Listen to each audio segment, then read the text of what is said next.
Сәлем достар, мен есім Ерлан. Біз бүгін NetBeans бағдарламасы арқылы қарапайым калькулятор жасауды үйренеміз. Ең алдымен біз файл менюсын таңдап, New Project пунктін таңдаймыз. Категория Java, Java Application, Next. Болашақ жобамыздың атын жазамыз, калькулятор. Finish.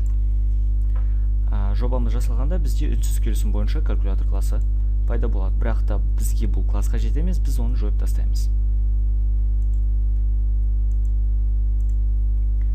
Енді калькулятор визуалды түрде бізге көріну үшін біз оған форма қосуымыз керек. Біз калькулятор пакетін таңдап, тышқанның оң жақ батырмасына басып, New Cifroy формды таңдаймыз. Формамыздың болашақ формамыздың атын MyCalc деп қояйық. Finish. Мінекей біздің болашақ калькуляторымыздың формасы пайда болды. Біз осы форманың өлшемін өзіміздің қалауымызша өзгертеміз. Мен мысалға мынандай өлшемге келтірдім, бірақ кейін оны өзгерте жатармын. Енді осы формаға бізге қажетті компоненттерді жылжытамыз. Ол үшін біз бер жақтан text field компонентін апарамыз және де button компонентін апарамыз. Осы екі компонентті қолдану арқылы мен қарапайым калькулятор жасаймын. Ең алдымен text fieldтің өлшемін өзгертейік. Өзіміздің қалауымызша мұнда біздің енгізілетін сандар мен есептелетін сандардың мәні шығып отырады. Осы компонентті таңдап, мен оның қасиетін өзгерте аламын. Біріншіден курсорды компонентке апарып, тышқанның оң жақ батырмасына басам. Properties. Онда бізде осы компоненттің барлық қасиеттері жазылған. Мен бүкіл қасиеттеріне тоқталамай, тек қана негізгісін өзгертемін. Мысалға, оның түсін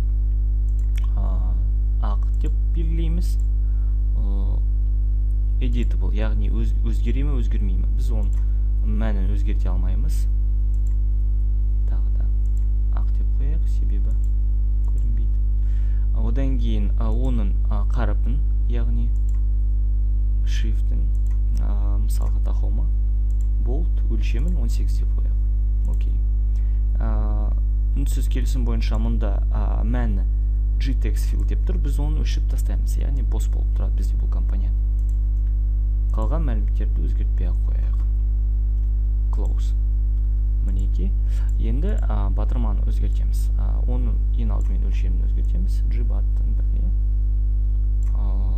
Енді осындағы мәнді өзгертейік. Ол үшін біз тышқанның оң жақ батырмасын басып, edit тексті таңдаймыз.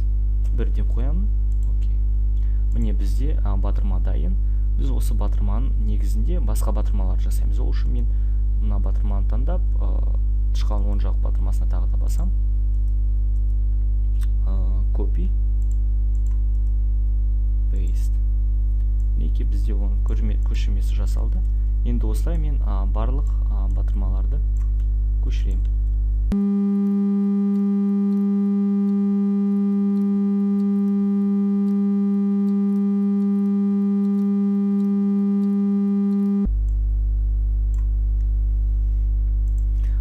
Бүкіл батырмаларды қойғаннан кейін мен бүкіл компоненттердің өлшемдерін өзгертем.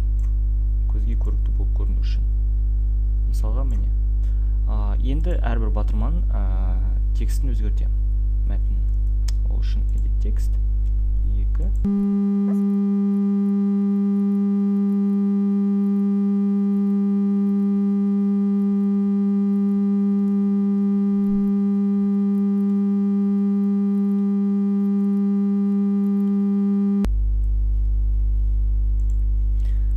Мінекей біздің барлық батырмаларымыз дайын. Енді батырмаларды бұл бағдарламаны қосып көрейік. Ол үшін біз Run Project деген батырмаға басамыз.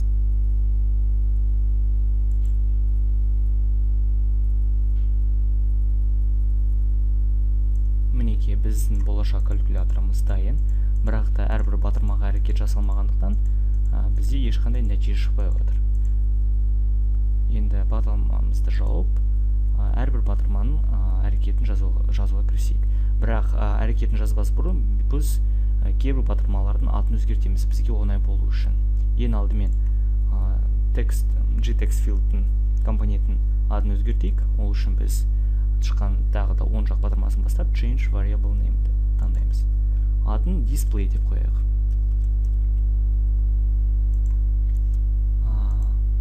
Мына көбейту, бөлу және қосу, азайту батырмаларын өзгертейік аттарын.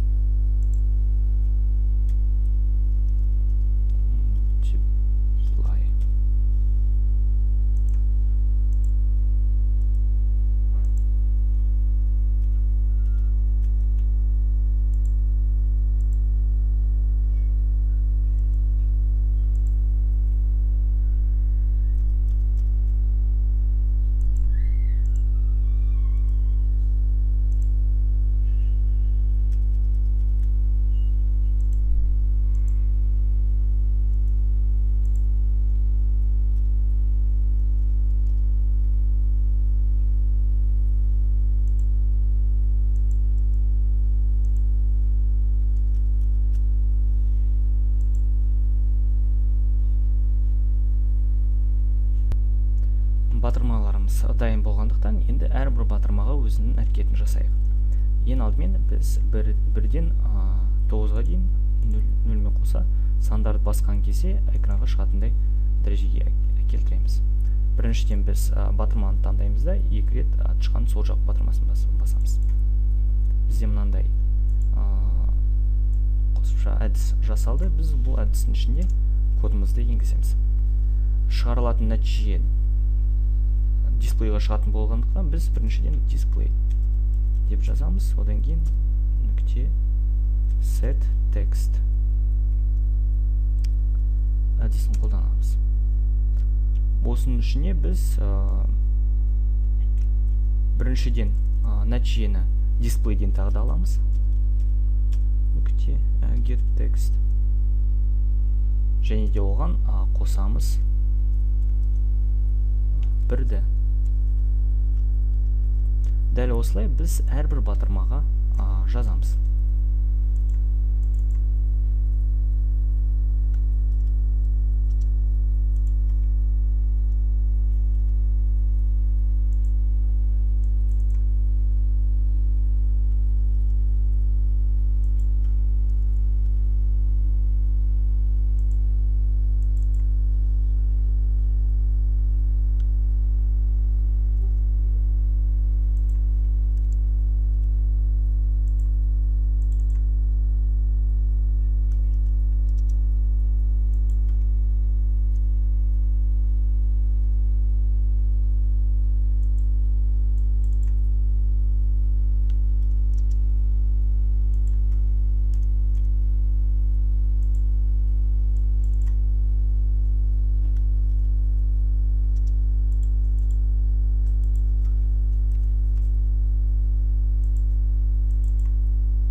Мінеки, біз 1-ден 0-9-ға дейінгі сандардың әрекетін жасадық. Енді біз әрбір батырмаға басқан кезде бізде мәліметтер экранға шығу керек.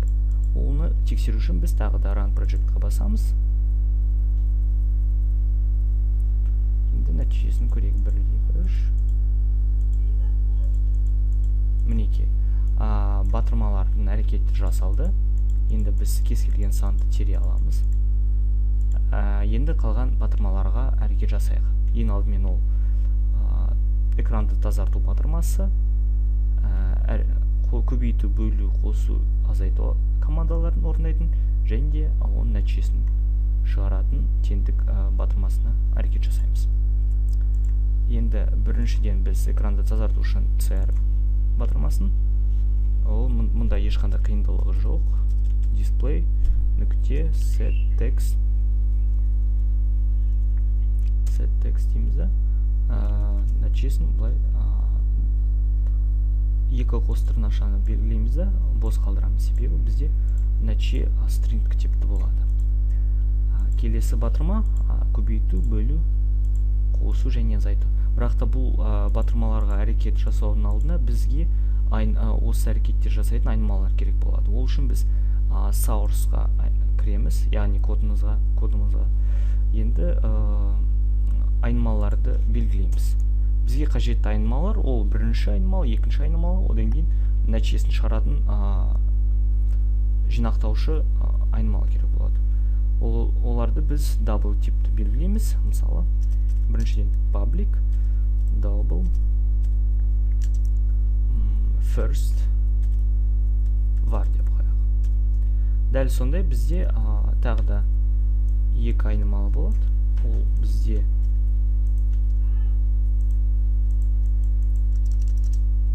second var.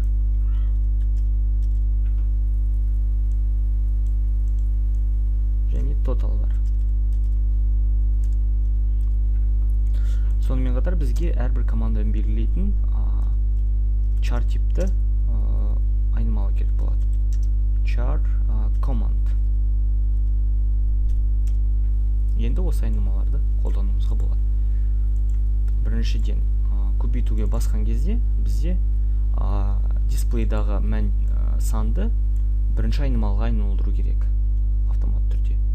Яғни біз first var айнымалысына display нүкте get text командасын орындаймыз. Бірақ та display get text деген әдістің нәтижесі бізде string типті болғандықтан бізге оны double-ға айналдыру керек. Ол үшін мен алдында double нүкте parse double деп таңдаймын. Одан кейін осының ішіне жаңағы display text get тексті орын қоямын. Мінекей біздің дисплейдағы мәнді біз double-ға айналдырып, одан кейін оны first var деген айнымалыға меншіктейміз. Дәл осындай операцияны біз барлық батырмаларымен жасаймыз қазір. Осыдан кейін біз бірінші айнымалына first varға айналдырғаннан кейін біз дисплейді тазартамыз. Display set text.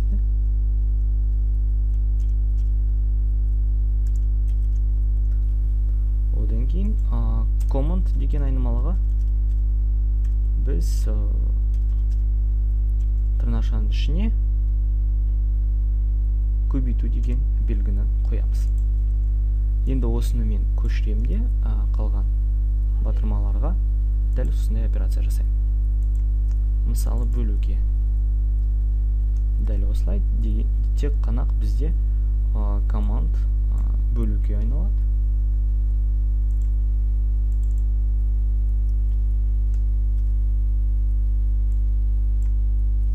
Қосу және азайту. Біздің мақсатымыз қарапайым калькулятор жасау болғандықтан мен ең қарапайым алгоритмді таңдадым.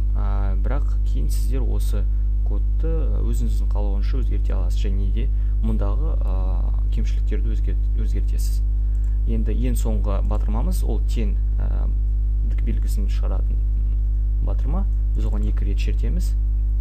Бұл батырмаға басқан кезде бізде екінші айнымалы second var айнымалысына дисплейдің мәнін енгіземіз. Display get text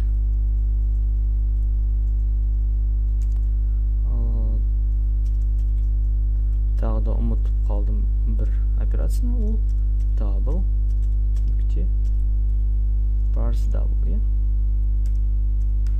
Мінекей дайын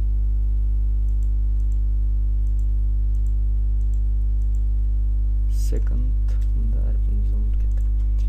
одан кейін біз командамызға байланысты операцияны жүргіземіз. Яғни бізде команда char типті болғандықтан біз бірнеше мәнге ие болуы мүмкін болғандықтан біз оны switch операторы арқылы таңдаймыз. Біріншіден біз switch деп жазамыз.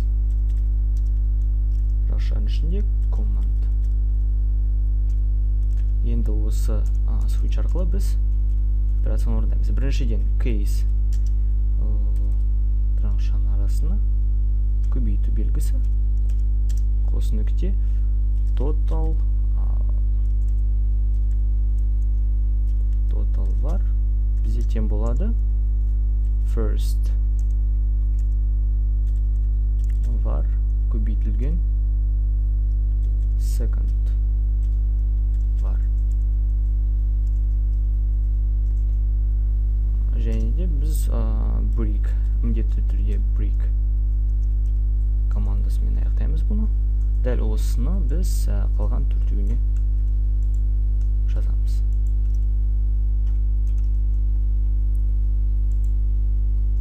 Кодымыз сүйкімді болу үшін барлығын бірден орналастырамыз. Бөлу, қосу, азайту. Дәл осылай біз мұнда да өзгертеміз. Бөлу, қосу, азайту. Default келісім бойынша бізде total varға, яғни егер бізде команд айнымалысы бұл мәннен бөлек бір мәнге ие болса, біз total varға 0 мән меншіктейік. Және де осы total vарды біз дисплейға шығарайық. Display нүкте set text. Енді осының ішіне біз string нүкте value of double және осының ішіне біз total vарды жазамыз. Енді тағы да айтарлық бір жағдай, бізде бірінші айнымалының қате болмау үшін, егер біз мына жерде бірінші айнымалының инициализация жүргізейік. Ол бізге 0-ге тең болсын, үнсіз келісім бойынша. Себебі біз егер қосу, азайту, бөлу және көбейту батырмасына баспай теңдік белгісіне бассақ, бізде қате пайда болады. Енді кодымыз дайын десек те болады. Енді тексереміз. Тағы да run project.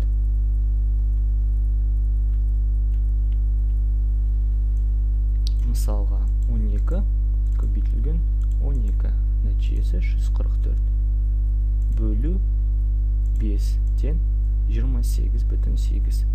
Қосу 5 тең болады 33,8. Азайтылған 34 тең болады. Нәтижесі мынандай. Барлығын тазартамыз.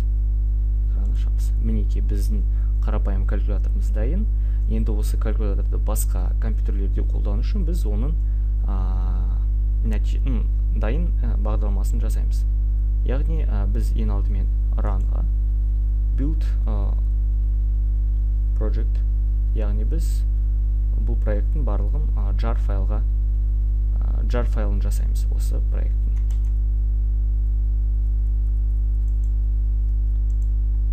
Енді бізде калькулятор jar деген файл пайда болды. Енді осы файлды біз кез келген компьютерде, кез келген операциялық жүйеде орындай аламыз. Мына директорияда калькулятор jar. Назар қойып тыңдағаныңыз үшін рахмет. Сау саламатта болыңыздар.